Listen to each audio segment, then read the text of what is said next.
بسم الله الرحمن الرحيم. بسم الله الرحمن الرحيم. السلام عليكم ورحمة الله وبركاته.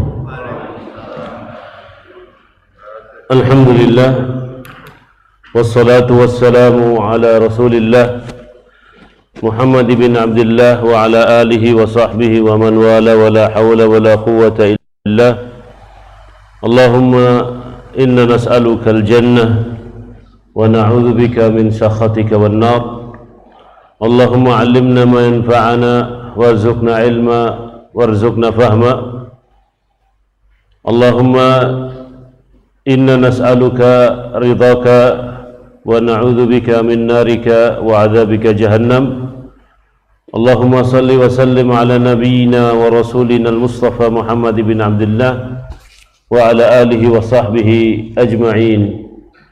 فإن أصدق الكلام كلام الله وخير الهدي هدي محمد صلى الله عليه وسلم وشر الأمور محدثاتها وكل محدثة في الدين بدعة وكل بدعة ضلالة وكل ضلالة في النار. أما بعد.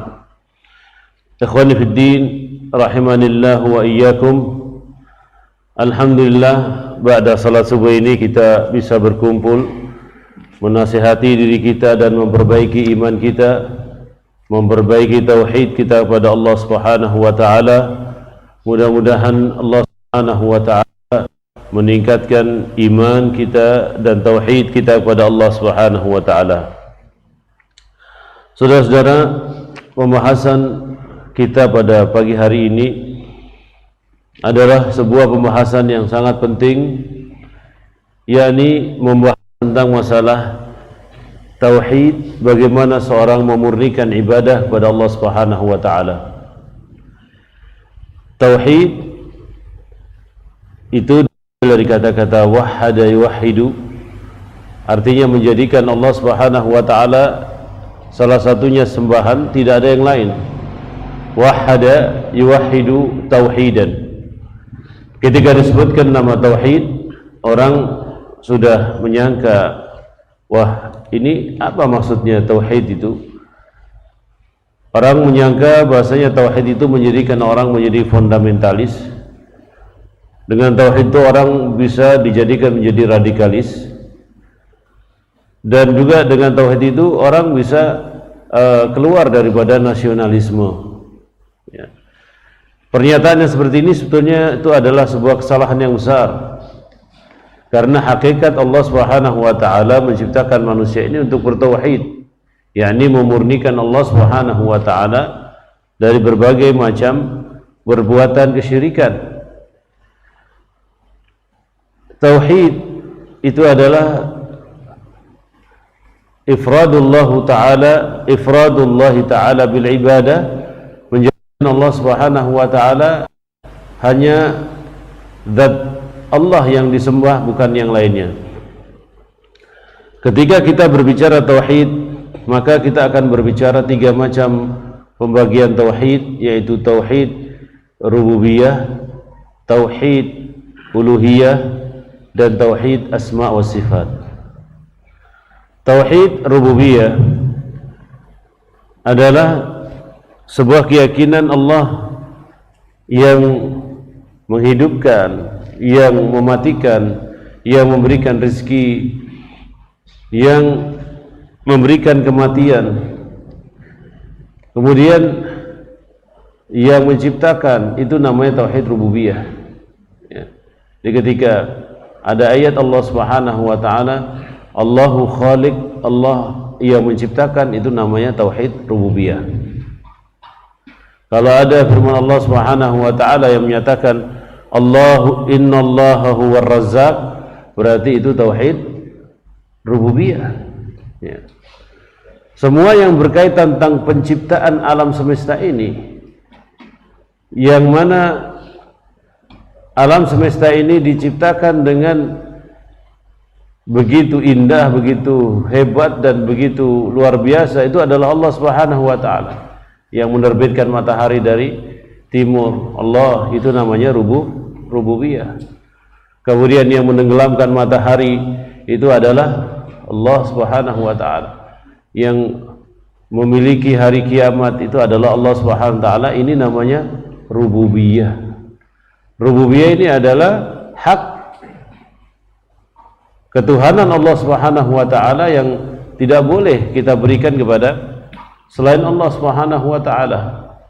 Ketika seorang mensyirikkan Allah, menduakan, mengatakan bahwasanya yang memberikan rezeki itu ada selain Allah Subhanahu wa taala, dia telah berbuat syirik dalam tauhid rububiyah. Ketika dia mengatakan bahwasanya ada yang bisa mengkabulkan doa ya, selain Allah Subhanahu wa taala, maka dia telah berbuat syirik di dalam masalah tauhid rububiyah. Tauhid rububiyah ini tidak dipertentangkan oleh umat sebelum datangnya Islam dan setelah datangnya Islam di masa jahiliyah. Semua mengakui. Ketika orang-orang jahiliyah ditanya, siapakah yang menghidupkan kamu? Siapakah yang memberikan rezeki kepada kamu? Maka mereka menjawab, Allah. Tetapi kenapa mereka tidak mau? Kenapa mereka masih menyembah Lata, Manat dan Uzza? Karena mereka mengatakan la yuqarribuna la na'buduha illa liuqarribuna ila Allahi zulfa. Kami ini tidak menyembah Lata, tidak menyembah Manat, tidak menyembah Uzza. Ini adalah nama 3 berhala besar yang ada di Ka'bah pada waktu itu. Jumlahnya sekitar 360-an atau 370-an lebih. Yang mana kebiasaan orang-orang kafir Quraisy, kalau mereka berdagang di negeri Syam, mereka menemukan barang, benda, berhala yang bisa mendatangkan hujan, mereka beli. Kemudian ditaruh di Ka'bah. Kemudian pergi lagi ke negeri yang lainnya, India semua. Mereka berdagang di jalur sutra. Ya, kan perjalanan darat bisa, menuju India itu bisa. Ada sebuah jalur sutra, pertemuan antara orang Irak, orang Iran, orang India, orang Pakistan, ya, kemudian orang Afghanistan, kemudian orang-orang yang ada di sekitar jalur sutra itu sudah terkenal sejak zaman dahulu. Ketika datang benda barang dari Cina didagangkan, kemudian ada pedagang mengatakan, oh bahasanya benda ini bisa mendatangkan hujan, mereka beli. Kemudian benda-benda ini semua diposting di dalam Ka'bah,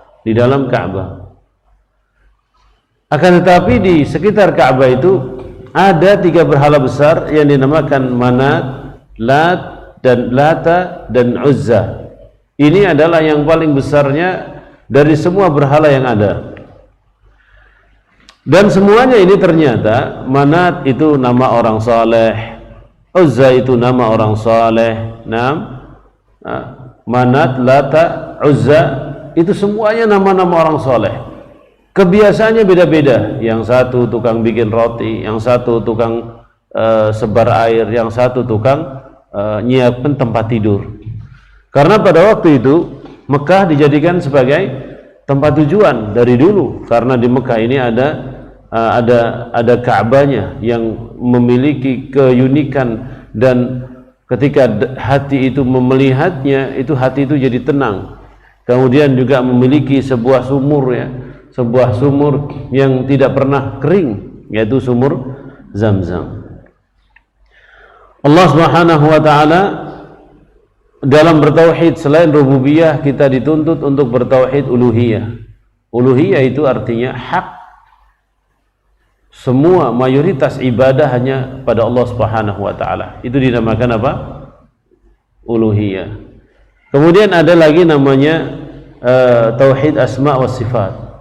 Insyaallah saya akan terangkan satu persatu apa yang ada di dalam buku kitab tauhid ini. Saudara-saudara yang dirahmati Allah Subhanahu wa taala, buku kitab tauhid yang ditulis oleh Syekh Muhammad Ibn Abdul Wahhab yakni Muhammad ibn Abdul Wahhab At-Tamimi, yang dikenal dengan Syekh Muhammad bin Abdul Wahhab At-Tamimi, ya, At-Tamimi. Ini adalah sebuah kitab yang besar yang terdapat di dalamnya adalah qala Allah wa qala Rasul, firman Allah dan sabda Nabi sallallahu alaihi wasallam. Jadi tidak ada yang menyimpang daripada isi daripada kitab tauhid ini. Meskipun Syekh Muhammad bin Abdul Wahhab di bawah tuduhan, ya, bahasanya ajaran yang menyesatkan, kemudian siapa saja tidak boleh mempelajari ajarannya Muhammad bin Abdul Wahhab, yang mempelajari ajarannya Syekh Muhammad bin Abdul Wahhab itu dituduh Wahabi dan lain sebagainya. Nah, ini sebetulnya ini di bawah tuduhannya. Syekh hidup di bawah tuduhan, tapi sebetulnya bukan demikian, ya, bukan demikian. Ada dua Muhammad bin Abdul Wahhab yang ada di dunia ini. Yang satunya adalah seorang takfiri yang suka ngafir-ngafirkan orang, yang satunya adalah seorang pejuang dakwah yang ingin meluruskan agama Islam ini. Tatkala pada waktu itu kerusakan terjadi di Jazirah Arabia, orang yang ada di Jazirah Arabia itu tidak seperti yang ada di zaman Nabi SAW. Tatkala banyak perbuatan syirik, tatkala banyak perbuatan khurafat, tatkala banyak perbuatan bid'ah yang merusak agama ini, maka datanglah Syekh Muhammad bin Abdul Wahhab. Dan ini sesuai janji Allah Subhanahu wa taala. Sesungguhnya Allah Subhanahu wa taala setiap 100 tahun itu akan mengutus man yusallih au man yujaddid dinahu, yakni generasi yang akan memperbaiki, yang memperbarui umatnya. Nah, mudah-mudahan Syekh Muhammad bin Abdul Wahhab ini kalau kita hitung, ya, kalau kita hitung dari zaman meninggalnya Nabi sampai di zaman Syekh Muhammad bin Abdul Wahhab, beliau ini mudah-mudahan termasuk orang-orang yang yujaddid dinahu, yujaddid dinahu. Maka persis setelah lahirnya, setelah selesainya dakwah Syekh Muhammad bin Abdul Wahhab, kalau dihitung-hitung 100 tahun berikutnya, itu lahirlah dakwah Syekh Muhammad ibn Shalih Al-Utsaimin, Syekh Muhammad bin Syekh Abdul Aziz ibn Abdullah ibn Baz dan lain sebagainya. Itu setiap 100 tahun. Mereka ini memperbaiki dan meluruskan agama-agama yang pernah diutus oleh Allah Subhanahu wa taala dengannya Nabi Muhammad sallallahu alaihi wasallam, tapi sudah terkontaminasi, sudah rusak, sudah dicampur-campur dengan ajaran yang lainnya, sehingga ibadah itu sudah tidak jelas lagi. Orang berbuat syirik disangkanya orang berbuat tauhid, orang yang beribadah kepada tagut disangkanya orang yang menyembah Allah Subhanahu wa taala dengan sebenarnya. Ma'asyiral muslimin, penting seorang mempelajari kitab tauhid ini, karena seorang dengan mempelajari kitab tauhid dia akan jauh dari perbuatan syirik dan seorang bisa hidup bahagia di dunia dan di akhirat. Yang pertama, qala Syekhul Islam Asy-Syaikh Muhammad bin Abdul Wahhab rahimahullahu taala. Buku ini ada punya cerita bagus, ya. Waktu itu saya diceritai oleh guru saya, Syekh Al-Ghunaiman. Kemudian ada beberapa masyayikh yang lainnya menceritakan tentang kitab tauhid ini. yakni ketika masyarakat menolak dakwah Syekh Muhammad bin Abdul Wahhab, maka pada waktu itu setiap siapa saja yang menjadi murid Syekh Muhammad bin Abdul Wahhab itu dibenci, dihina. Sampai di India itu ada seorang ulama besar yang selalu mencaci maki Syekh Muhammad bin Abdul Wahhab. Setiap hari dicaci maki. Kalau ceramah pertama kali itu innal habis innal hamdalillah, mungkin itu isinya laknat kepada Syekh Muhammad bin Abdul Wahhab, dilaknati terus. Akhirnya di antara murid-murid yang hadir membawa kitabnya Syekh yang asli, kitab tauhid yang asli. Akan tetapi apa? Covernya, tulisan covernya biasanya di depan itu ada pengarangnya, itu dilepas. Kemudian ditinggalkan karena itu ada buku tertinggal, dibawa sama Syekh ini. Setelah beberapa lama kemudian, mungkin sekitar periode 1 bulan atau 2 bulan, maka guru ini bertanya, siapa yang kemarin ketinggalan buku? Buku itu ditinggal di sini. Dijawablah, saya wahai Syekh. Ditanya, ini kamu dapatkan buku ini dari mana? Buku ini sangat bagus sekali dan lain sebagainya. Ya, kemudian murid yang tadi sengaja meninggalkan buku itu mengatakan itu karya daripada Syekh Muhammad bin Abdul Wahab. Setelah itu bertaubatlah Syekh yang ada di India ini dari mencaci maki Syekh Muhammad bin Abdul Wahab karena ternyata tidak pernah mengerti isi daripada bukunya. Kita akan baca satu persatu mungkin matan yang ada pada antum tentang apakah buku ini adalah buku yang wajib diajarkan kepada umat Islam di Indonesia atau tidak, atau buku ini adalah buku yang mesti kita buang, tidak kita gunakan, kita tidak pelajari, atau kita jadikan sebagai koleksi perpustakaan saja tanpa kita merujuknya.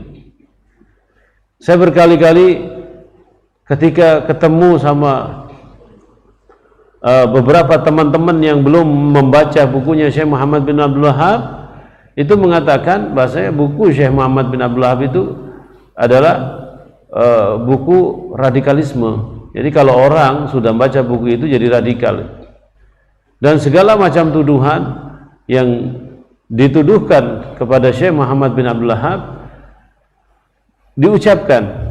Dan rata-rata tuduhan itu baik yang ada di dalam jurnal-jurnal ilmiah, ya, Scopus, Sinta dan lain sebagainya. Ya kalau kita, atau Google, yang ada di Google, kalau kita buka semuanya isinya apa? Caci maki. Isinya caci maki, tidak ada pembelaan sama sekali.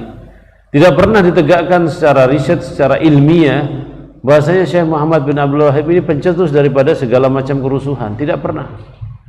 Tapi yang ada adalah tuduhan-tuduhan dari pemutar balikan sejarah yang tidak adil.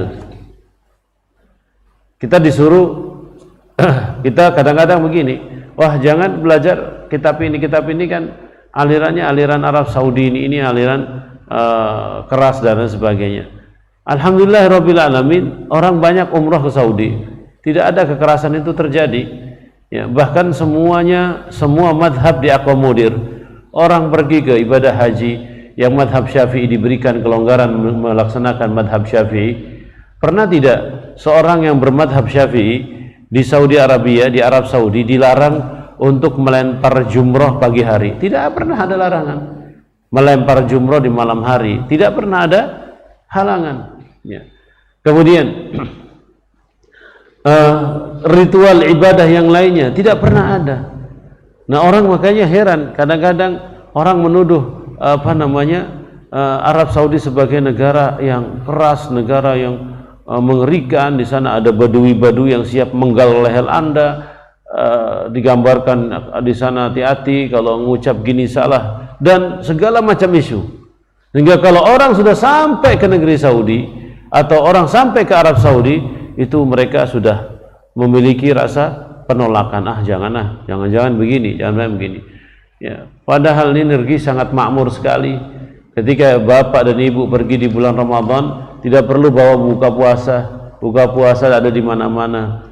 Ya, ketika kita butuh rumah sakit tidak ada yang bayar. Ya, rumah sakit tidak ada yang bayar. Coba tanya sama jamaah haji yang sakit di sana. Seluruh pengobatannya kalau pas di sana jatuh sakit itu semua ditanggung. Bukan hanya masalah pengobatan, masalahan yang lainnya. Betul-betul negeri yang sangat makmur. Syekh Muhammad bin Abdul Wahab ini ketika masuk ke Jazirah Arabia dulu, itu bertemu dengan pendiri kerajaan Arab Saudi Arabia. Ya. Disitulah terjadi deal, terjadi kontrak politik. Ya. Kalau kita namakan kontrak politik. Kalau di sana mungkin tidak ada politik, ya karena di sana banyak suku-suku, kabilah-kabilah. Pada waktu itu beliau adalah seorang ulama dan Al Saud adalah seorang penguasa tanah. tuan tanah, ya, istilahnya ya yang punya negara itulah, yang punya wilayah di situ, di Riyadh, di Dir'iyah. Pada waktu itu terjadilah deal bersama mereka. Deal itu adalah, wahai Al Saud, kalian itu ngurusi negara, saya ngurusi agama. Nah, kolaborasi antara ulama dan umara seperti ini yang wajib kita tiru. Jadi inilah awal dan cikal bakal berdirinya kerajaan Arab Saudi. Terjadinya kolaborasi, saling bantu membantu antara ulama dengan umara, dan itu sudah ada di negeri kita ini. Tapi lama kelamaan ternyata peran daripada ulama yaitu kurang kelihatan di negeri kita ini. Kalau dulu mungkin ketika berdirinya negara ini mungkin banyak peran para ulama dalam menentukan gerak-geriknya negara ini. Kalau sekarang hampir tidak ada. Hampir sekarang itu semua terjun kepada kesibukan masing-masing. Saudara-saudara, kitab Tauhid, yaqulullah ta'ala, beliau memulai dengan firman Allah Subhanahu wa taala, "Wa ma khalaqtul jinna wal insa illa liya'budun." Di sini ayat yang pertama dituliskan oleh Syekh Muhammad bin Abdul Wahhab, "Wa ma khalaqtul jinna wal insa illa liya'budun." Tidaklah diciptakan jin dan manusia kecuali untuk beribadah kepada Allah Subhanahu wa taala. Jadi makhluk yang diciptakan oleh Allah Subhanahu wa taala ada dua, ya imma jin, ya imma manusia. Ya. Kemudian ada makhluk lain, UFO. Nah, ini termasuk golongan apa? Ya, kalau tidak sama seperti kita, ya jin. Ya. Karena jin ini bisa berbentuk apapun. Jin ini bisa berbentuk apapun. Jin ini bisa berbentuk jiwa manusia, diri manusia, persis tidak ada beda. Makanya kita pernah mendengar gitu ya, ada cerita-cerita ada orang meninggalkan rumah, suaminya pamitan, tiba-tiba suaminya pulang lagi gitu, ya kan? Kemudian lama dia bergaul dengan laki-laki ini, ternyata begitu waktu suaminya mau pulang, dianya pergi, suami yang aslinya datang gitu kan. Ada kan cerita-cerita gitu kan, lah kemarin siapa yang datang gitu kan, ya, kemarin siapa yang datang gitu, bingung gitu. Makanya disinilah ada dalam pembahasan fikih itu bagaimana hukum nikah dengan jin atau menikahi jinniyah atau menikah dengan jin.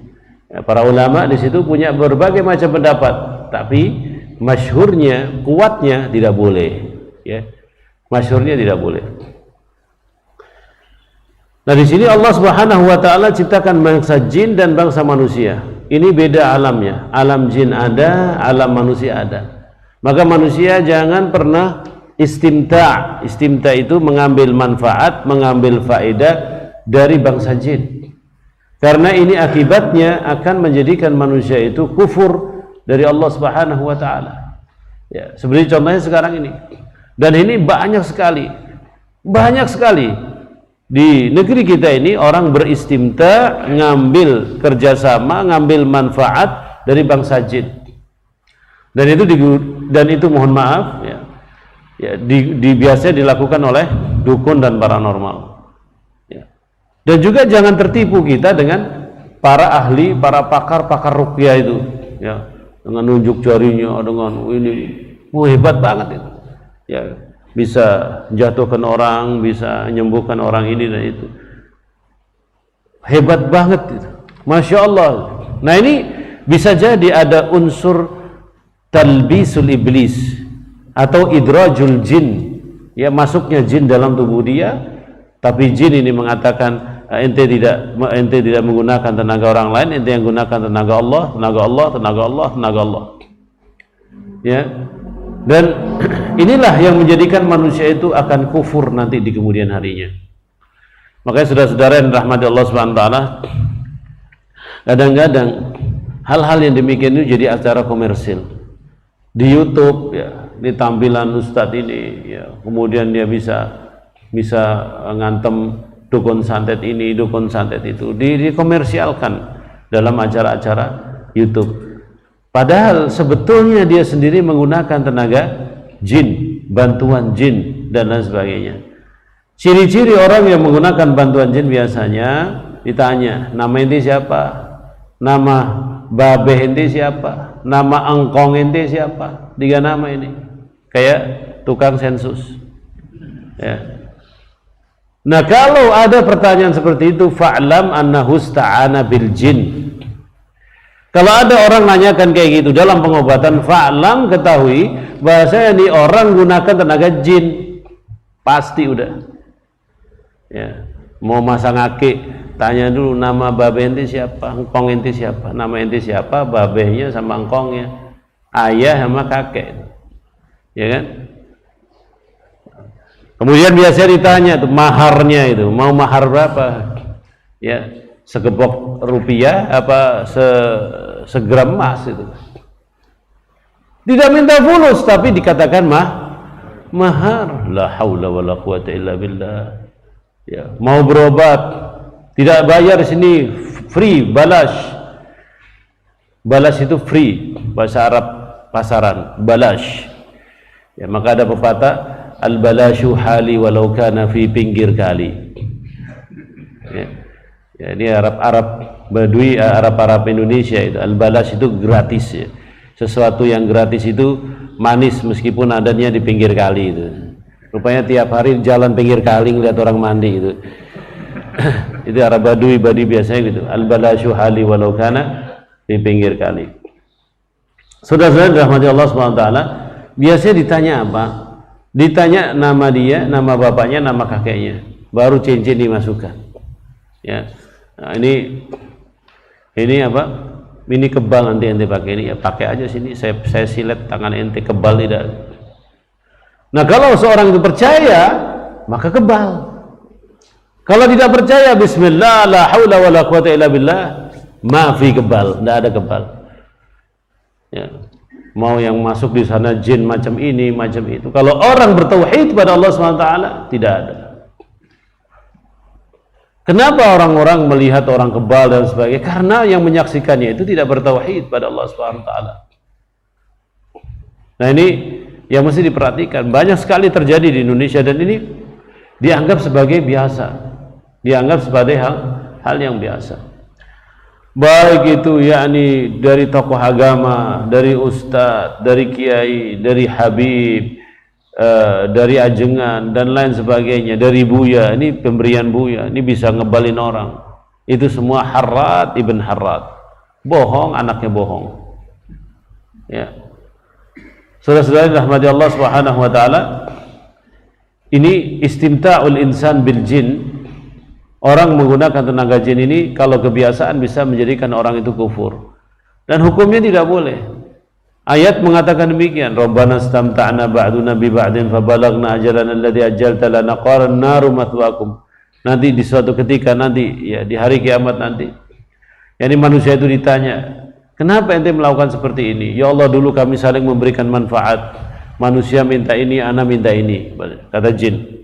Ya, kata jin, bangsa jin ini. Akhirnya kami berikan. Setelah itu mereka kufur, ya sudah. Allah SWT katakan, dua-dua kalian neraka tempatnya. Dua-dua kalian neraka. Kenapa saudara? Kenapa Allah Subhanahu wa taala katakan an-naru mathwaakum? Karena unsur rububiyatullah, rububiyah Allah, ketuhanan Allah Subhanahu wa taala yang bisa menghidupkan, mematikan, memberikan rezeki, ya. Itu diambil oleh manusia ini. Diakui oleh manusia ini, diambil oleh jin ini, diakui oleh bangsa jin ini. Maka di sini ditegaskan firman Allah Subhanahu wa taala Az-Zariyat ayat 56, ditegaskan tugas bangsa jin dan bangsa manusia ada di bumi ini adalah untuk beribadah, bukan untuk nipu manusia, bukan untuk menjadi congkak, menjadi Tuhan di atas bumi ini. Itu tugas mereka, hanya beribadah pada Allah Subhanahu wa taala. Biasanya saudara-saudara ada terkenal istilah khodam, ya. Istilah apa? Khodam. Nah, ini sajadah ini ada khodamnya, begitu dikepret gini jatuh orangnya, ya. Sajadah bisa ngejatuhin orang secara akal pikiran, masuk tidak? Tidak masuk. Nah, tidak masuk. Ini menggunakan, dinamakan apa? Khodam. Ya. Nah, maka orang-orang yang pernah belajar seperti ini, yang pernah menggunakan unsur jin di dalam segalanya, ya, ini segera bertaubat, ya. Taubat yang apa? Dengan ruqyah, ya. Dengan ruqyah, ya. Dengan ruqyah, ya. Kalau seandainya dia merasa pernah ngisi, ya. Nah, kalau orang kita namanya diisi, ya. Ya, kalau orang pengasinan diurut, ya. Ya. Kalau orang pengasinan diurut, ya, pernah diisi, pernah diurut, ya, dimasukin, ya, urutnya dari belakang. Kalau ngurut refleksi, ya boleh lah, tapi ini urutnya lain, minyaknya lain, caranya lain, yang urutnya asal-asal saja. Kalau urut kita pinginnya seger, ini urutnya lain, ya, cuma dipegang-pegang gini aja, udah selesai, dan lain sebagainya. Ini biasanya apa? Memasukkan unsur jin ke dalam diri dia. Dengan diurut atau dengan dimasukkan seperti ini, dia punya gerakan yang lihai, ya. Baru belajar berapa hari saja itu sudah mahir jurusnya. Karena apa? Ada yang menggerakkannya. Kesyirikan ini yang menjadikan bangsa jin sebagai idola mereka, dan ini merupakan bentuk kesyirikan ini banyak terjadi di wilayah negeri kita ini, baik barat ataupun tengah ataupun timur, dari Sabang sampai Merauke. Dan bangsa kita ini terkenal dengan perbuatan seperti ini. Yang pertama kali terkenal di dunia ini satu, Togo, orang Togo. Yang kedua orang Sudan. Yang ketiga orang Indonesia, ya. Togo ini punya kerjasama luar biasa dengan bangsa jin, sehingga sihirnya orang Togo itu lebih ampuh daripada yang lainnya. Sihirnya orang Sudan lebih ampuh daripada orang Indonesia, dan sebagainya. Kemudian yang berikutnya orang Indonesia. Ada yang mengatakan orang Indonesia nomor satu, yang kedua orang Togo, yang ketiga orang Sudan. Berbagai macam versi, tapi versinya semuanya jelek. Kenapa demikian, Ustaz? Ketika saya lama di Saudi, saya selain jadi mahasiswa di sana, saya pernah jadi penterjemah di beberapa kasus tenaga kerja kita. Tenaga kerja kita itu banyak sekali punya kasus karena salah persepsi terhadap kerajaan Saudi Arabia. Sebelum pembantu rumah tangga ini kerja di Saudi, diisi dulu, diajarin ajian semar mesem, ya, ajian welas AC, ya, jaran goyang, ya. Ada jaran kepang, ada jaran goyang, ya kan. Pada waktu itu, ya, ini ada seorang meminta saya untuk menerjemahkan sebuah kasus. Ini kasusnya ini dia suaminya adalah guru, istrinya adalah guru, kedua-duanya pergi, di rumah ada anaknya dan pembantunya orang Indonesia. Suatu ketika dia pergi sekolah, suami istri, kemudian dia pengen balik ke rumahnya, ada sesuatu yang tertinggal.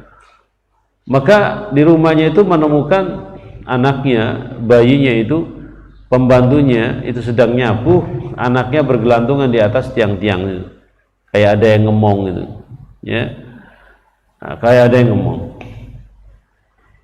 Jadi pembantunya nyapu, bajinya di atas seperti ada yang ngomong, dan sebagainya.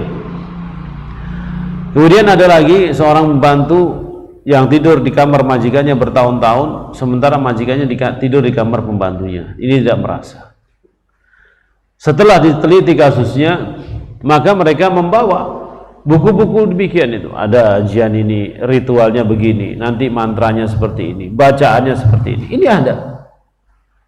Nah, saudara-saudara, ini yang kita sesalkan. Kenapa di negeri yang mayoritas kaum muslimin ini terjadi hal-hal seperti ini? Ya. Dan itu kan permainan orang desa. Itu tidak. Orang kota pun juga sama. Ya, dia pergi ke Banten, pergi ke abah ini dan abah itu, kemudian pergi ke Sukabumi, ya. Kemudian pergi ke, kalau ditanya, ini gurunya orang Banten, ini gurunya orang Sukabumi, ya. Ini gurunya orang ini dan sebagainya. Itu semua ritual yang diadakan di sana adalah bukan mentauhidkan Allah Subhanahu wa taala, tapi justru menjadikan manusia ini menyembah kepada manusia. Islam datang adalah ikhrajun nas min ibadatil ibad ila ibadati rabbil ibad. Islam itu datang menarik manusia, mengajak manusia dari yang tadinya menyembah kepada manusia menjadi menyembah kepada Allah Subhanahu wa taala semata, dan inilah yang dinamakan at-tauhid. Dan inilah tujuan Az-Zariyat ayat 56 seperti yang dibawakan oleh Syekh Muhammad Ibn Abdul Wahhab pada muqaddimah kitabnya. Kemudian saudara-saudara, wa ma khalaqtu di sini menciptakan. Menciptakan itu adalah mengadakan manusia dan jin yang sebelumnya tidak ada. Jadi mengadakan dari yang tidak ada, dan itu adalah yakni kebesaran Allah Subhanahu wa taala, mengadakan dari yang tidak ada menjadi ada. Dan menciptakan ini hanya Allah Subhanahu wa taala yang maha kuasa, dan manusia tidak mampu menciptakan manusia yang lainnya. Wa ma khalaqtul jinna wal ins illa liya'budun. Jin itu bisa dibaca jin, bisa dibaca jinnah, ya. Bisa dibaca apa namanya? Jin saja. Jin minal jinnati wan nas, ya. Boleh juga orang mengatakan jin atau jinnah, ya. Jin atau jinnah, seperti dalam surat An-Nas, a'udzubillahi minasyaitonir rajim, qul a'udzu birabbin nas, malikin nas, ilahin nas, na'am, min syarri waswasil khannas alladzi yuwaswisu fi sudurin nas minal jinnati wan nas. Ya, jadi bisa dipanggil jin dan juga bisa dipanggil jinnah. Ya. Kemudian ma'asyiral muslimin, wa ma khalaqtul jinna wal insa illa liya'budun, yakni liya'budun, untuk beribadah kepada Allah Subhanahu wa taala.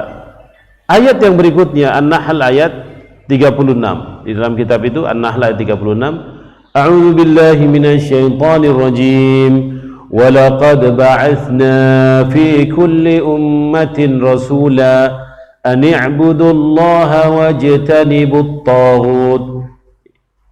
Dan sungguh kami telah mengutus di setiap umat itu adalah seorang rasul untuk beribadah kepada Allah Subhanahu wa taala dan menjauhi segala macam peribadatan kepada taghut, ya.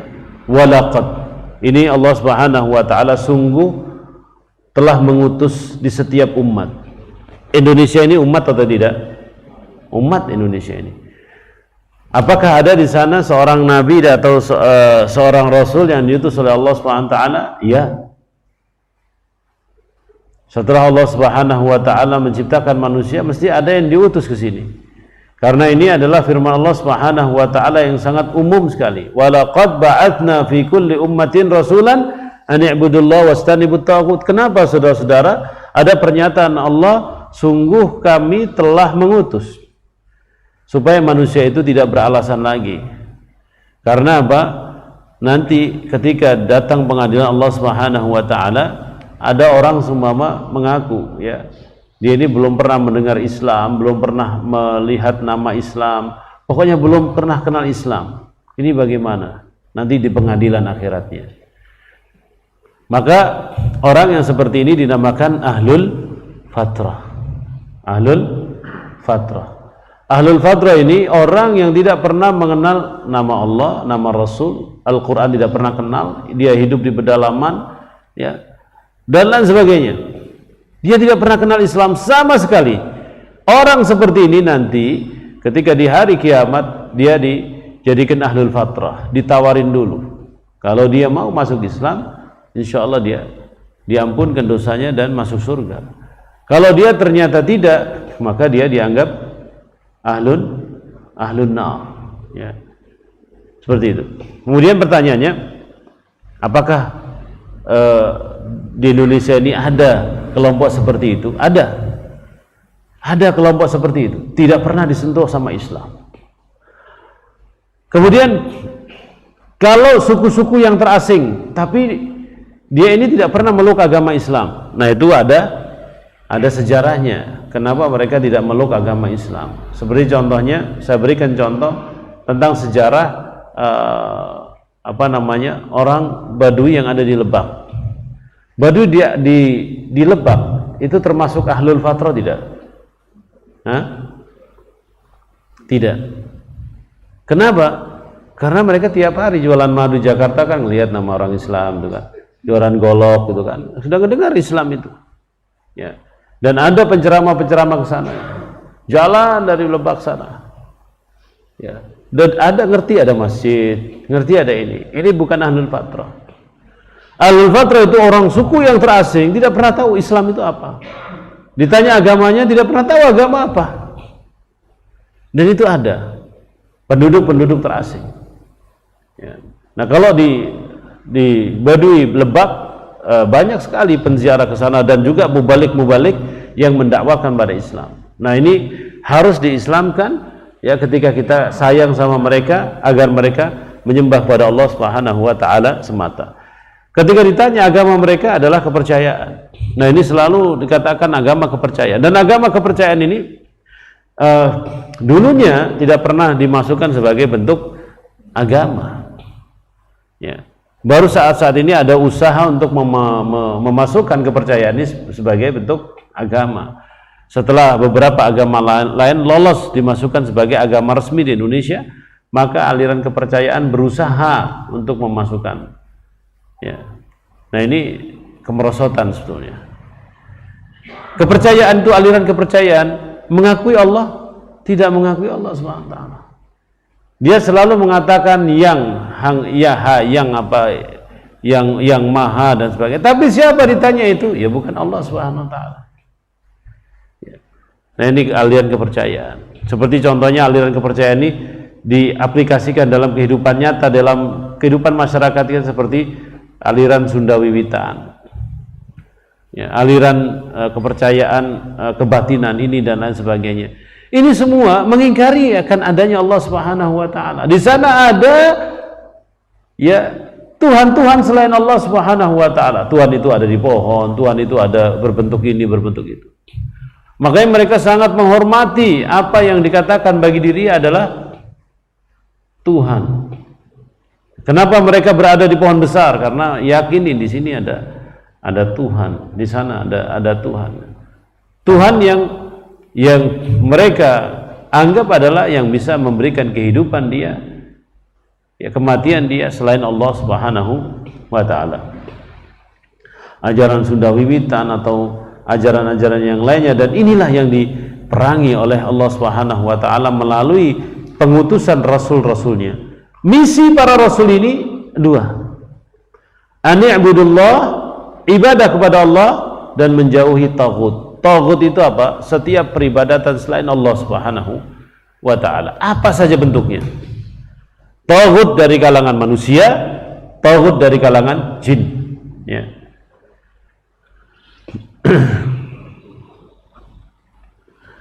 Taghut ini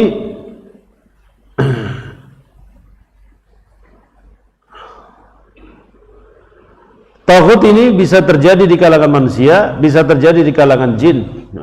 Walaqad ba'atsna fi kulli ummatin rasulan. Setiap umat, ya, setiap umat itu seorang rasul.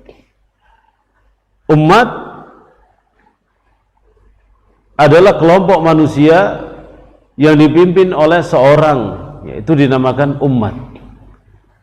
Seperti contohnya Nabi Ibrahim pernah dipuji oleh Allah Subhanahu wa taala dengan sebutan umat. Inna Ibrahima kana ummatan qanitan lillah. Yani Ibrahim adalah umat yang tunduk patuh pada Allah, artinya Nabi Ibrahim adalah pemimpin daripada umat yang tunduk patuh kepada Allah Subhanahu wa taala. Ya.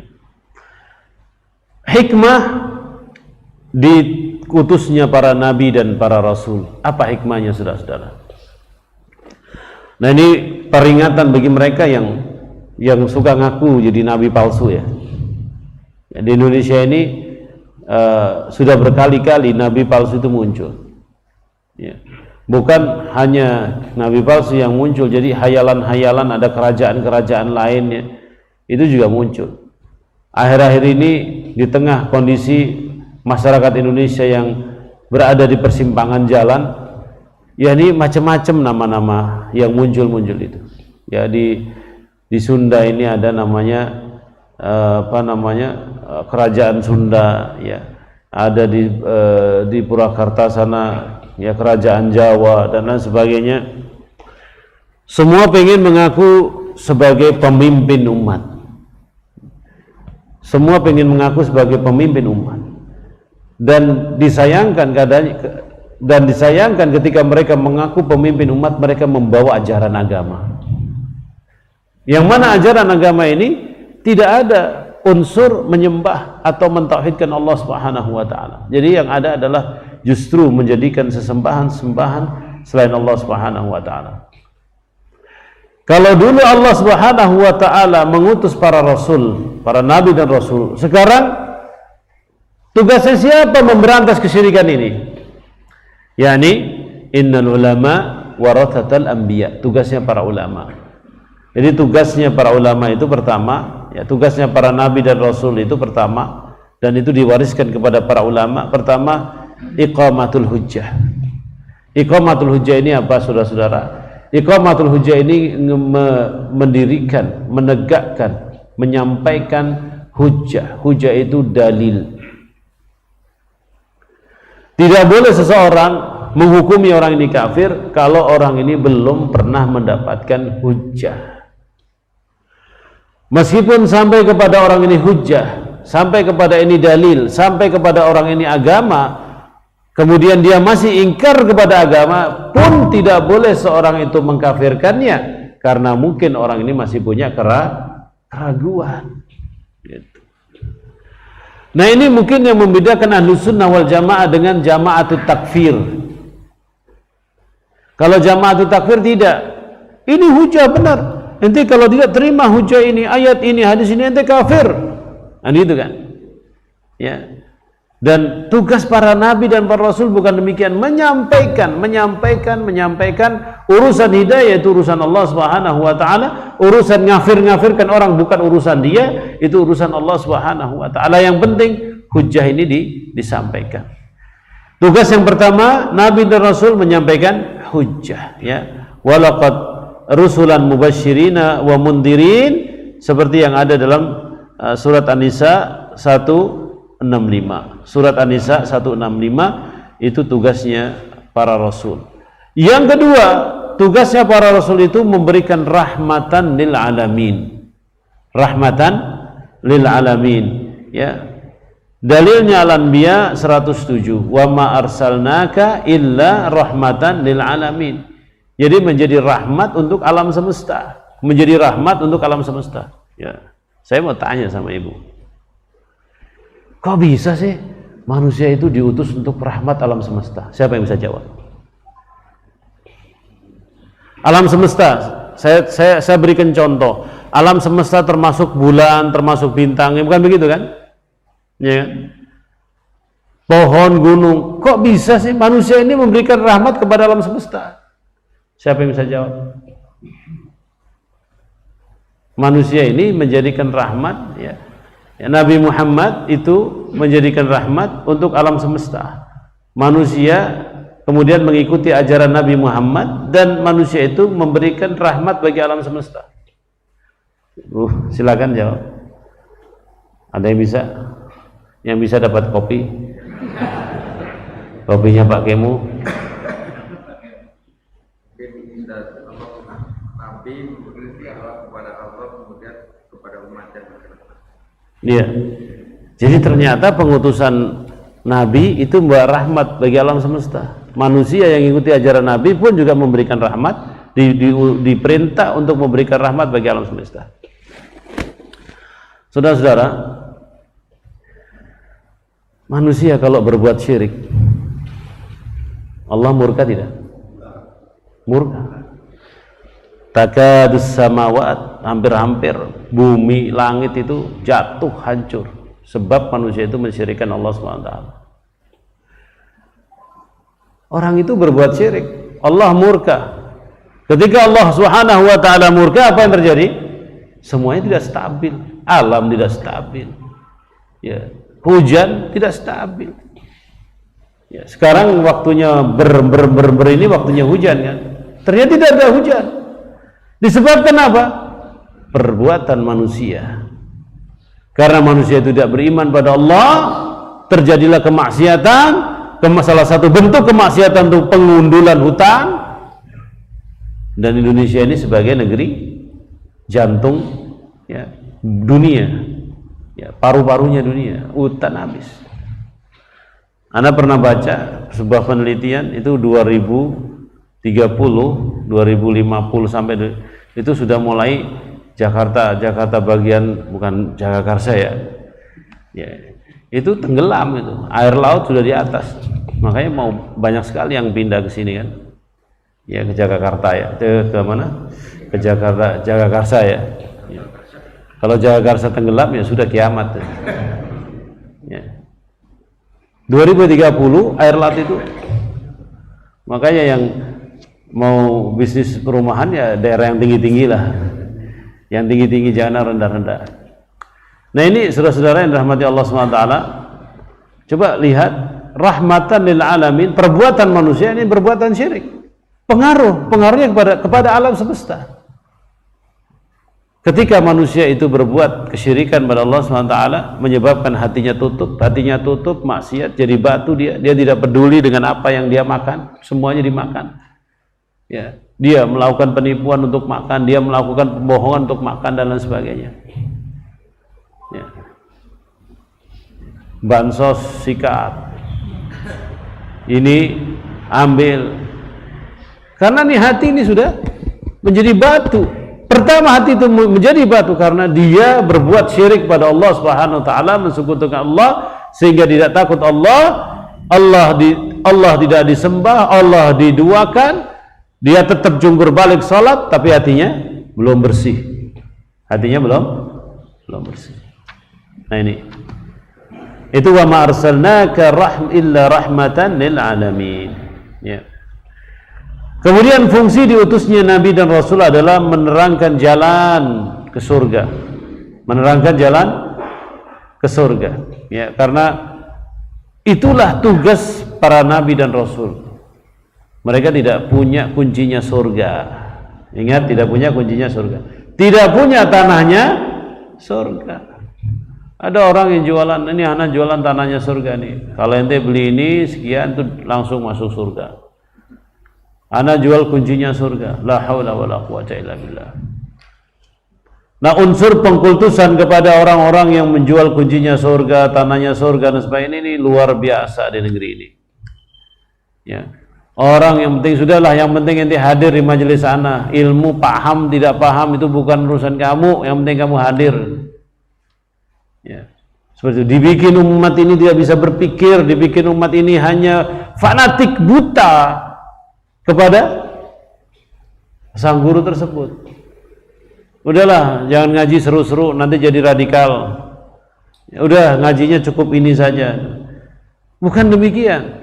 Fungsi Nabi dan Rasul bayanut thariq al-musil ilal jannah, nerangkan jalan untuk nyampe kita ini ke surga. Nih loh, kalau mau masuk surga jalannya begini. Ente mau ambil silahkan, ente mau tidak ambil silahkan. Itu urusan ente dengan Allah SWT. Karena jalan ke surga ini jalan yang selamat. Jalan ke surga ini jalan yang mulus. Siratal mustaqim yang setiap hari kita baca. Nah, jalan menuju surga ini tidak diterangkan. Kenapa tidak diterangkan? Karena jiwanya sudah dikuasai oleh dunia. Kenapa dikuasai oleh dunia? Karena hatinya udah keras. Kenapa hatinya keras? Dia menduakan Allah Subhanahu wa taala sehingga pekat tuh hati ya seperti batu, tidak pernah pecah-pecah, tidak pernah lunak ya. Na'udzubillahi min dzalik.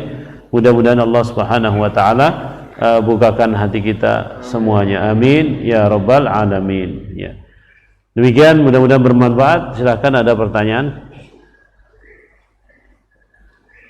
Ya, silakan, Pak. Assalamualaikum warahmatullahi wabarakatuh. Waalaikumsalam.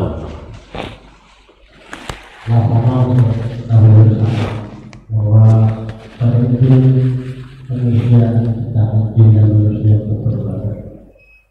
Bagaimana cara manusia berusaha supaya ibadah itu, dan tentunya kita harus mengetahui dasar-dasar dari dasar dari akidah kita. Dan akidah kita itu akidah daripada perjalanan di dalam beribadah, tentunya harus ada perjuangan seperti harus ada rasa takut, ada rasa cinta kepada dan hanya kita itibar kepada Rasulullah. Ya. Nah, iya, iya, beribadah pada Allah Subhanahu wa taala adalah menjadikan dirinya adalah Abdullah, hamba Allah Subhanahu wa taala. Seorang hamba tentunya dengan majikannya dia harus takut kalau majikannya ini marah, ya kan? Seorang hamba tentunya mengharap setelah bekerja dia dapat gaji, upah. Kemudian antara khauf dan raja, antara harapan, kemudian ya khauf dan raja, yakni khauf dia takut kalau tidak diterima amalannya, kalau tidak diterima ibadahnya. Raja dia mengharapkan pahala dari Allah Subhanahu wa taala. Itu kondisi seorang beribadah pada Allah Subhanahu wa taala. Kemudian seorang beribadah kepada Allah Subhanahu wa taala harus punya makna tadallul. Tadallul ini artinya merendahkan diri dia. Dia tidak pernah merasa sombong, merasa ini. Tadallul, dia betul-betul hina di sisi Allah Subhanahu wa taala. Ya. Itu arti dari sebuah makna ibadah. Ya. Kemudian seorang yang beribadah kepada Allah Subhanahu wa taala tentunya nanti kita akan jelaskan, dan kita sudah jelaskan di kitab Riyadhus Shalihin yang saya bahas di hari Selasa ya. Itu man amila amalan laisa alaihi amruna fahuwa rad. Siapa saja orang, nih kata hadis Aisyah radhiyallahu taala anha, siapa saja orang yang mengerjakan amalan ibadah termasuk dalamnya tidak ada dasarnya, yaitu tertolak. Artinya bagaimana? Artinya orang beribadah itu ya tidak sesuai dengan selera dia, tapi apa yang dimaukan Allah dan apa yang dimaukan Rasul. Maka agama ini ringkas dan ekonomis ya. Agama ini ringkas dan ekonomis. Kadang-kadang banyak sekali ritual-ritual yang ada dan itu belum pernah diterangkan di dalam Al-Quran dan Sunnah Nabi SAW, dan juga perkataan para ulama, tidak pernah ada. Nah, ini yang menjadikan kita itu kadang-kadang berlebih-lebihan, ya, berlebih-lebihan. Ketika berlebih-lebihan, seorang itu mengharapkan surga, mengharapkan menjadi hamba Allah yang sempurna. Bukan demikian, menjadi hamba Allah Subhanahu wa taala yang sempurna. Laksanakan apa yang ada dalilnya, apa yang ada dasarnya, apa yang ada petunjuknya di dalamnya, itu selamat. Kita selamat. Jadi contohnya saya berikan contoh, yakni kadang-kadang begini. Kita itu kadang-kadang mencampurkan kebudayaan, adat istiadat, ya, tradisi sebagai bentuk ibadah kita, sebagai bentuk ibadah kita. Seperti contohnya ada beberapa nilai-nilai kebudayaan yang itu mengandung unsur ibadah, mengandung unsur ibadah. Ya. Seperti contohnya di di sebuah tempat itu ada namanya ritual lempar-lempar kue apem itu, ya. Lempar-lemparan. Ya, lempar-lemparan kue apem itu namanya Yaqawiyu ya. Ya, Yaqawiyu. Lupa saya namanya. Ya. Latin. Itu unsurnya apa? Unsurnya ibadah. Unsurnya ibadah. Itu kebudayaan, kebiasaan, tapi unsurnya ibadah. Jadi dengan kue itu dia taqarrub pada Allah Subhanahu wa taala. Hah? Ampun ya, minta ampun ya. Dengan kue itu ada unsur ibadah pada Allah Subhanahu wa taala. Ya. Dia menggunakan media itu untuk taqarrub kepada Allah Subhanahu wa taala. Taqarrub kepada Allah Subhanahu wa taala bukan demikian. Ya mungkin maksudnya sedekah ya. Kalau dikatakan sedekah ya silahkan, tapi tidak membatasi hanya kue tersebut. Dan juga kebiasaan-kebiasaan yang lainnya, sampai nanti di dalam bab kitab tauhid ini ada seorang yang disuruh oleh jin untuk berkurban ketika melewati tempat ini. Jadi ada ya tempat yang angker. Kalau orang lewat di situ mesti kecelaka, digosok oleh jin. Ya, sebelum untuk simbah gitu ya. Nah, biasanya ada di dalam bahasa kita itu kalau mau masuk sini kula nuwun dulu gitu. Mbah kula mlebet nggih gitu. Saya masuk ya gitu. Kula nuwun dulu. Izin permisi yai gitu. Padahal tidak ada orang. Ya kan? Nah, di dalam hadis nanti dalam kitab tauhid ada dikatakan di situ. Jin mengatakan, berbentuk manusia mengatakan, qarrib, berkurbanlah meskipun seekor lalat. Yang satu kurban diambil lalat, disembelih lalat dikurbankan, kemudian dipersilahkan dia masuk situ tidak kesurupan ya. Kemudian satu lagi qarrib, tidak mau, aku tidak mau kurban kecuali untuk Allah Subhanahu wa taala, bukan untuk ente. Tidak mau kurban dan tidak diperbolehkan masuk. Yang mana yang terbagus? Yang kedua, dia tidak mau berkurban, tidak mau mempersembahkan meskipun seekor lalat kepada selain Allah Subhanahu wa taala. Ya karena masalah kurban, sembelihan ini juga ini sangkutannya dengan ibadah. Sembelihan kurban itu sangkutannya dengan ibadah. Fasholli li rabbika wanhar, salatlah dan berkurbanlah. Kurban ini sama jenisnya dengan apa? Salat. Anda pergi ke orang pinter, udah sembelih ayam cemani deh yang warna hitam pekat, sedekahkan kemudian, boleh atau tidak Bapak Ibu? Boleh atau tidak? Tidak boleh. Kalau mau sedekah kenapa mesti ayam cemani, ayam hitam pekat? Kenapa tidak ayam yang murah-murah saja warna putih itu? Ya. Kalau sedekah mah apa saja, tapi penentuan selalu jin mengukur orang ini mau ibadah sama ana atau tidak itu dengan sembelihan. Kenapa? Karena sama fungsinya, jin itu juga tahu sholat sama sembelihan itu memiliki makna yang sama.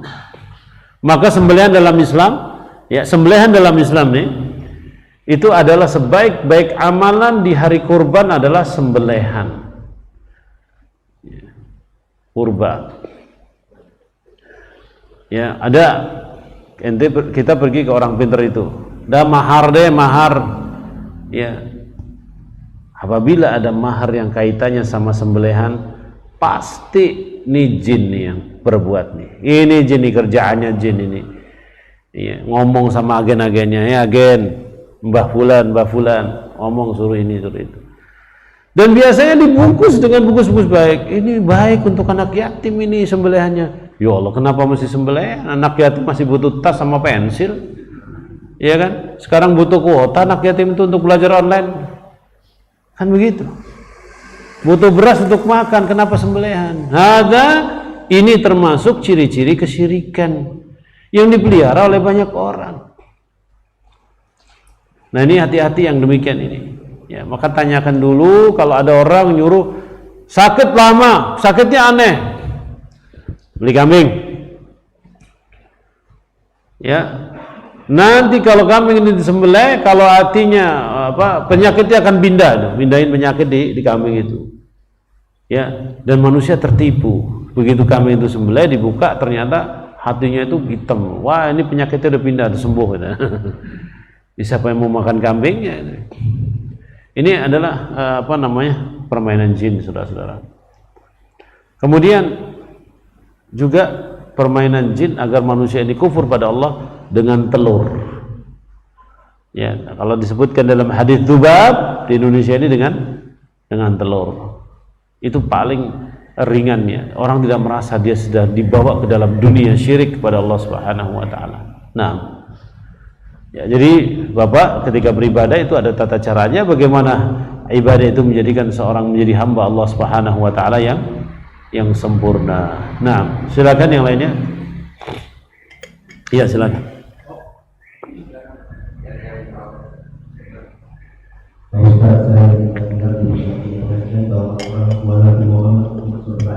Kenapa?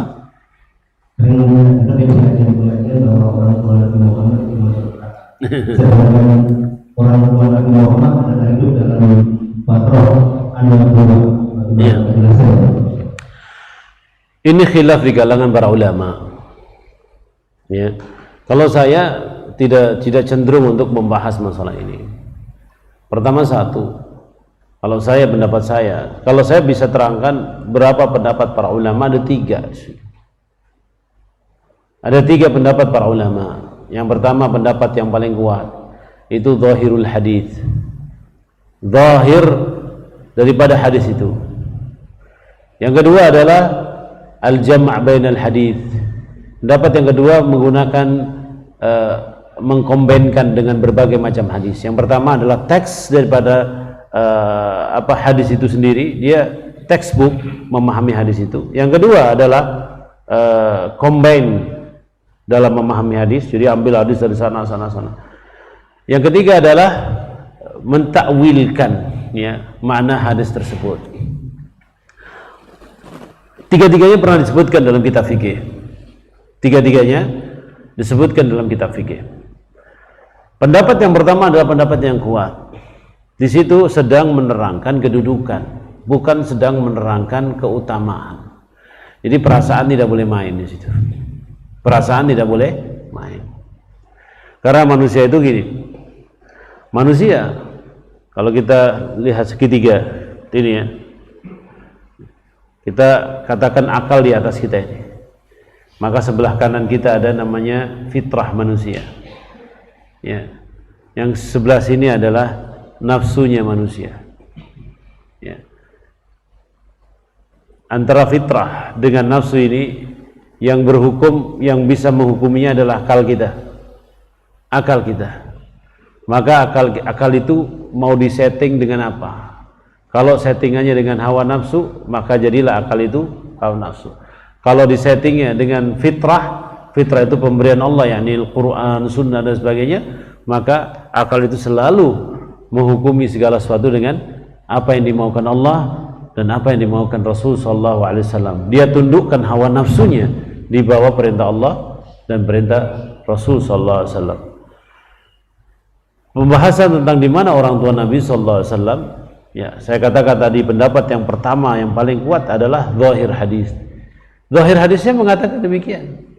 Karena memang meninggalnya ketika sebelum datang Rasulullah sallallahu alaihi wasallam, sebelum datangnya agama Islam.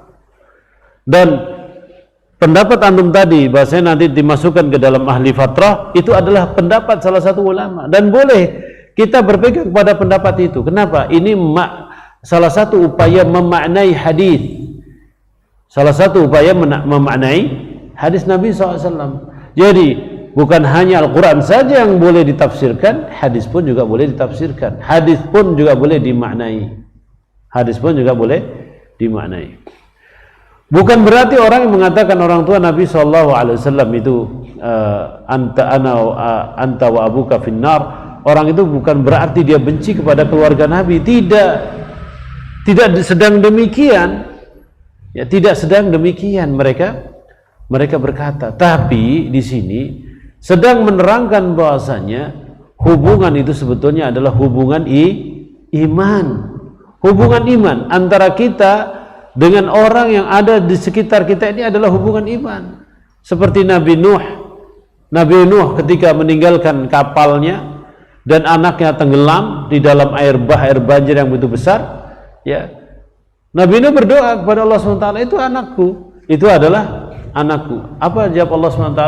Innahu laisa min ahlik, bukan keluargamu itu. Kenapa saudara-saudara dikatakan bukan keluargamu? Karena tidak ada hubungan iman. Seperti itu. Makanya penting kita jaga keluarga kita dengan iman. Ya. Maka di dalam Islam itu salah satu penyebab waris itu tidak jatuh adalah putusnya hubungan iman. Anaknya murtad, dapat waris tidak? Dapat waris tidak? Tidak. Secara hukum Islam. Tapi di Indonesia ini ada namanya kompilasi hukum Islam. Oh iya, itu kan secara agama, tapi kan secara undang-undang boleh lah gitu. Iya. Perempuan dapat sekian, itu dapat sekian. Itu kan secara agama. Ini negara kita, negara Indonesia nih. Ada gona gini gitu. Ada karena dibuka hukum kompilasi ini, biasanya kalau seorang itu nuntut ke pengadilan agama, dilindungi sama undang-undang gitu. Ya. Kayak ya hati-hatilah kalau mau cerai-cerai lah. Cerai enak ngomongnya, saya cerai, buntutnya pengadilan melulu isinya. Mana tahan kita. Ya. Nah ini kasus banyak terjadi seperti itu. Ya, halal itu cerai, tapi itu adalah sebuah perbuatan halal yang paling dibenci oleh Allah SWT. Ya. Jadi itu masalah-masalah hal-hal yang tentang perceraian itu jauhkanlah, jauhlah. Konsultasi dulu lah. Jangan mudah cerai. Konsultasi dulu. Konsultasi dulu, diademin hatinya, ya seperti itu. Kalau semua mau gara-gara mau nikah lagi diceraiin istri yang pertama, yang kedua, kan repot. Tidak seperti itu. Jadi seorang harus melihat dengan ainul yaqin, ainul basirah dan lain sebagainya. Jadi tentang masalah orang tua Nabi SAW ini, apabila orang berpendapat dengan pendapat yang pertama, itu bukan sedang menceritakan atau menghina Nabi SAW dan keluarganya, bukan, tapi sedang menerangkan fi maqam, dalam kondisi menerangkan bahwa orang yang tidak punya hubungan iman itu tidak bisa diselamatkan. Walladzina amanu wattaba'athum dzurriyyatahum biimanin alhaqna bihim au walladzina amanu wattaba'athum dzurriyyatahum biimanin. Jadi orang-orang yang beriman itu akan bisa memanggil, akan bisa disusul dengan keluarganya yang beriman. Kalau bapak ini punya anak tidak beriman, tidak bisa dipanggil nanti di surganya. Ya. Anak kita ini sumama nih, ya naudzubillah murtad, tidak bisa menyusul kita tidak bisa panggil-panggil. Kalau kita udah masuk surga duluan, anak kita tidak bisa dipanggil, putus hubungannya. Talinya itu putus. Makanya para nabi dan para rasul itu berwasiat demikian kepada anak cucunya. Ini dipraktekin ini. Ya. Para nabi itu kalau wasiat itu wasiatnya pendek. Ya. Kalau kita kan sekarang begitu kena Covid wasiatnya sebuku. Nanti hartanya Abah ada di sini banyak banget itu kan. Ya. Wasiat kita nih. Wah, ini kena Covid nih, varian baru. Letak ini wasiat saya. Nah. Wasiatnya para nabi itu cuma sedikit sekali. Madza ta'buduna min ba'di? Hei anak cucuku, apa yang kalian sembah setelah aku meninggal? Allah atau yang lainnya? Cuma sedikit. Itu tujuan hidup manusia. Adapun tanah sertifikat segepok ini nanti hilang juga. Tidak bakalan dibawa ke kubur nih sertifikat.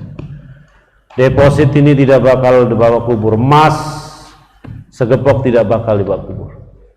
Wasiatnya ibadah pada Allah Subhanahu wa taala. Maka di sini Bapak, saya lebih cenderung memaknai demikian. Memaknai dengan makna yang pertama, memaknai dengan zahir hadis, yakni di neraka, dalam maqam, dalam penerangan putusnya hubungan seorang dengan orang tuanya, dengan anak-anaknya, meskipun itu adalah seorang nabi, ketika dia meninggalkan Islam wal iman.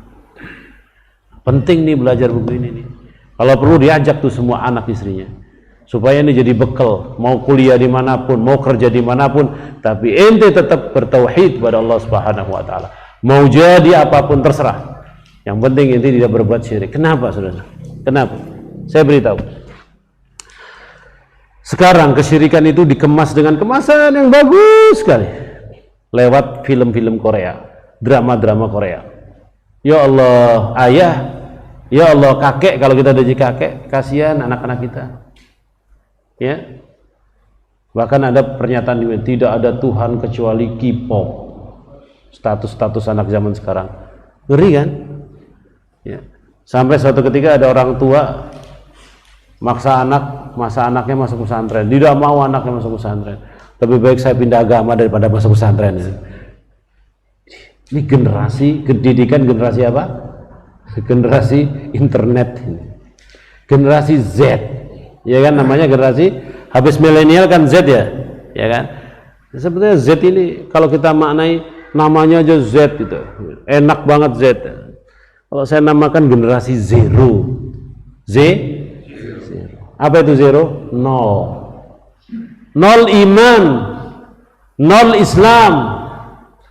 Makanya Majelis Tarjih Muhammadiyah Yogyakarta ya, Ustaz Fatur Rahman LC, kawan saya di Madinah, pada waktu itu membawakan sebuah presentasi makalah di tahun 2030-2050 lost generation umat Islam di Indonesia.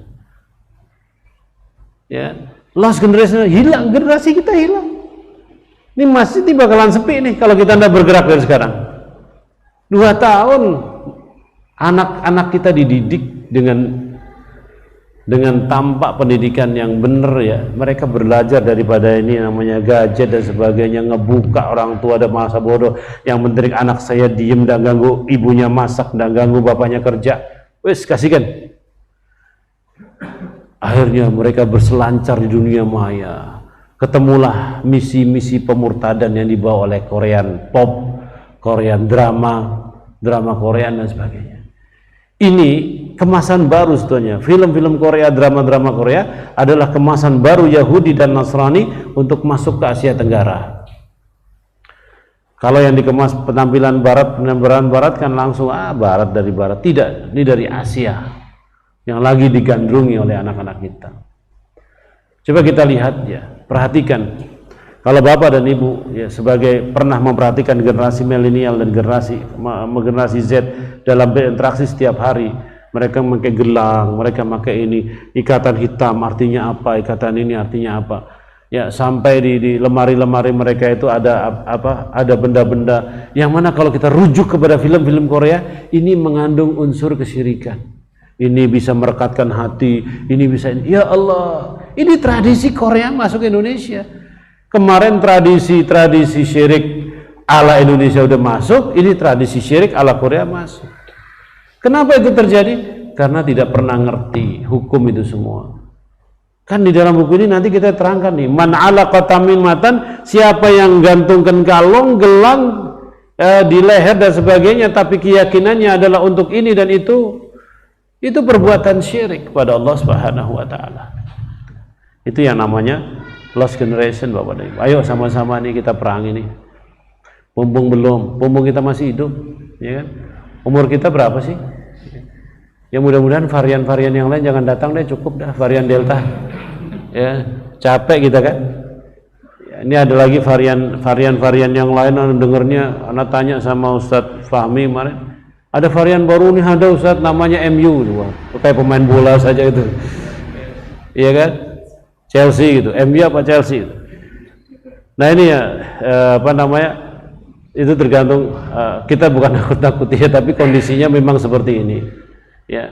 Ini rakyat Indonesia ini cepat sekali euforianya ya. Tadi baru selesai Jakarta itu turun, tadi malam Satpol PP ngoprak-ngoprak dari Sabang sampai Merauke sepanjang jalan kaki, ya Allah ya. Di situ udah kumpul banyak sekali, kumpulnya itu bukan yang bermanfaat. Kalau kita gini kan ngaji, alhamdulillah ya. Ya, kalau meninggal pun mati syahid insyaallah ya. Ya kan? Karena Nabi SAW mengatakan demikian, Bapak dan Ibu. Siapa saja orang yang keluar nuntut ilmu, dia di jalan Allah mati syahid sampai dia pulang. Ya, maka majelis-majelis kayak gini wajib kita hidupkan. supaya tidak terjadi lost generation. Lost generation ini ngeri. Ya, masjid ini sekarang nih yang paling muda siapa ini? Yang usia 30 tahun ada? Paling muda ya. Apa paling muda pengaku muda? Ya. Ya, kalau Allah berikan umur pada ente ya sampai sampai usia 60 tahun kan tinggal 30 tahun lagi gitu kan. Ya. Berarti sampai ente aja generasi kita ini kan. Yang lainnya mana? Usia yang 10 tahun anak. Hah? Ya. Yang paling tua siapa, Pak? 60 tahun ada? 60 tahun. Ya, alhamdulillah masih diberikan kesehatan, ya kan? Ya, 30 tahun lagi di mana kita? 70, Pak Haji. Ya, 30 tahun lagi kemana kita ya? Tadi anak katakan kan 2030, ya kan? 2030 sekarang 2021. Berarti berapa tahun lagi? 9 tahun lagi. Anggap saja 10 tahun deh.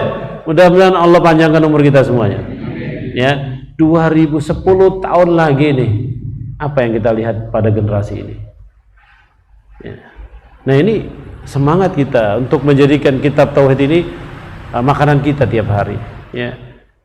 Ente mau jadi apa saja terserah. Yang penting ente bertauhid pada Allah SWT. Nanti anak terangkan keutamaan orang bertauhid. Nah, pertanyaan berikutnya.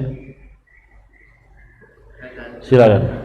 Ada hadis yang mengatakan tidak ada hukum hadisan para tajiduna alaiya. Nah, karena melanggar ketentuan hadis dari Nabi itu resikonya lebih besar daripada kepada yang lainnya. Fala taziduna Alaiya. Bila hadas hukum hadisan. Fala tazidu, iya. Apabila aku memberikan hadis pada kalian, jangan kalian tambah-tambahin gitu ya. Iya. Oke. Nah, pertanyaannya? Pertanyaannya, Pak? Karena katanya ketika kita melanggar seperti tadi, hukumannya lebih berat ketimbang melanggar kepada orang lain. Iya. Jadi maksud daripada hadis tadi adalah dosanya orang yang mengada-ada di dalam Islam itu lebih besar daripada orang yang tidak tahu sama sekali itu. Itu maksudnya seperti itu. Jadi kalau ini adalah sebuah ketentuan agama Islam, syariat agama Islam, sunnahnya Nabi, kemudian kita tambah-tambah, itu dosanya lebih besar daripada orang yang tidak tahu sama sekali. Kalau orang yang tidak tahu sama sekali bisa masuk dalam firman Allah SWT, faghfir lana, ya, ampunkanlah dosa-dosa kami yang kami tidak tahu, ya, ma jahilna, ya, ma akhtana dan sebagainya, bisa diampuni. Tapi kalau orang ini sudah berilmu tapi nambah-nambahin ajarannya Nabi SAW, itu dosanya lebih besar, dan itu yang dinamakan sebuah perbuatan bid'ah, ya. Nah, ada pertanyaan lain? Kita ya. Mengenai tawasul dan wasilah, mohon jelaskan. Tawasul dan wasilah itu fiilnya sama. Tawasul, wasilah. Tawasul itu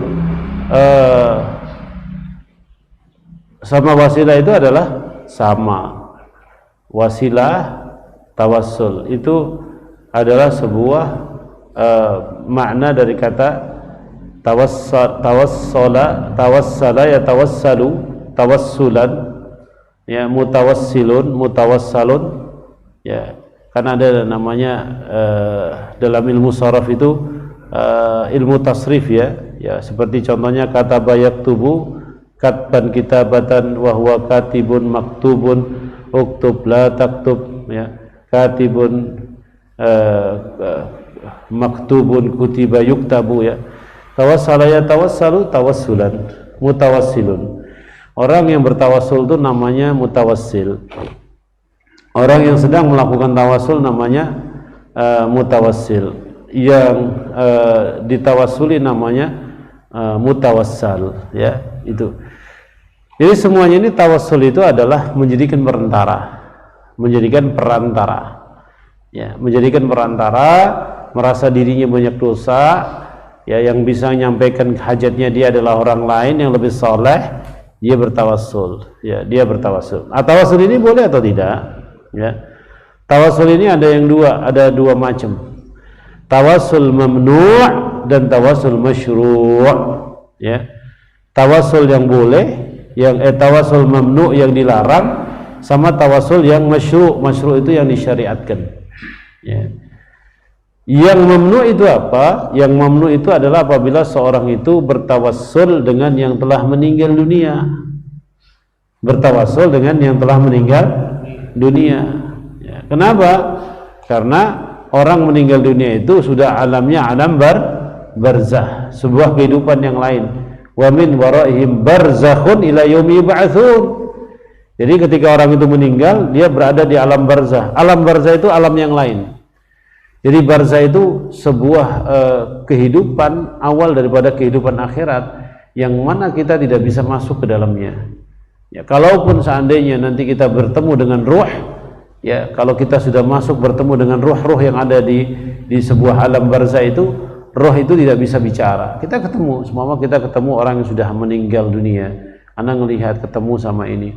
Ya, dengan catatan dia tidak berbicara, dia diem aja. Itu adalah kita sedang bertemu dengan roh tadi. Tapi kalau itu berbicara, itu adalah syaitan yang masuk dalam mimpi Anda. Ya, makanya kadang-kadang ada pertanyaan yang datang ke saya ngimpi ketemu ini dan dia ngomong seperti ini. Nah, itu bukan dianya, ya, bukan rohnya dia itu, tapi itu adalah syaitan. Ya. Nah, biasanya kalau orang itu adalah ruhnya orang yang meninggal, dia diam saja. Dia diam saja. Mungkin dia mengisyaratkan hal ini dan hal itu, tapi dia hanya berisyarat saja. Mama dia ternyata di alam kuburnya sedang menderita dan lain sebagainya, dia memberikan isyarat saja. Nah, ya, entah dia nangis, entah dia ini dan sebagainya. Itu memberikan isyarat-isyarat seperti itu. Ya, dia tidak akan bicara dengan kita. Itu ruh yang meninggal, betul. Itu ada keterangannya dari sunnah Nabi SAW. Tapi kalau dia berbicara itu adalah syaitan. Kemudian tawassul. Tawassul ini tidak boleh kepada mereka yang telah meninggal dunia, ya. Jadi kita datang pada kuburan fulan, wahai yang ada dalam kubur, tolong doakan ana nih pada Allah Subhanahu wa taala supaya hajat ana diterima. Ini tidak boleh.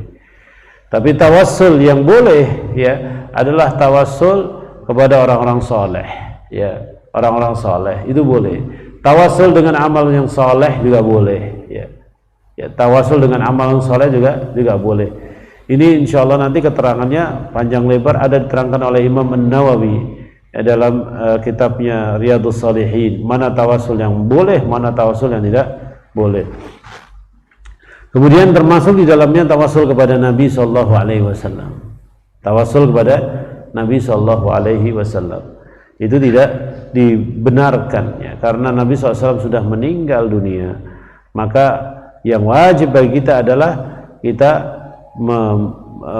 berdoa pada Allah Subhanahu wa taala tanpa bertawassul. Kemudian kita memperbanyak sholawat. Kalau doa kita pengen diterima oleh Allah Subhanahu wa taala, banyak bersolawat kepada baginda Nabi Sallallahu Alaihi Wasallam. Karena ada hadis Nabi SAW, doa itu tergantung tidak sampai kepada langit, pada Allah Subhanahu wa taala, kalau dia tidak membukanya dan menutupnya dengan apa?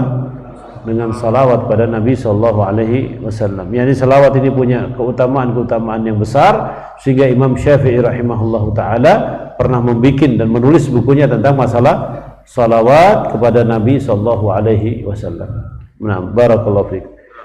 Udah ya, Pak? Ya, kayaknya udah lewat waktu. Baik, barakallahu fiik, mudah-mudahan kajian ini bisa nyelesain kitab tauhid, ya. Kitab ini sebetulnya kecil sekali, yang seperti Bapak miliki itu ringkasan-ringkasannya dan terjemahnya sudah ada. Coba nanti kalau belum ada nanti saya mintakan ke As-Sofa mungkin, kalau mereka punya nuskhahnya di Lenteng Agung sana. Mungkin ada yang pergi ke sana bawa nama saya juga tidak apa-apa. Ustaz Ali ini minta buku kitab tauhid, ada tidak? Insyaallah mudah-mudahan ada, ya. Mereka biasa suka bagi-bagi buku itu. Mudah-mudahan bermanfaat bagi kita semua. Subhanakallahumma bihamdika asyhadu an la ilaha illa anta astaghfiruka wa atubu ilaik. Wassalamualaikum warahmatullahi wabarakatuh. Bismillahirrahmanirrahim.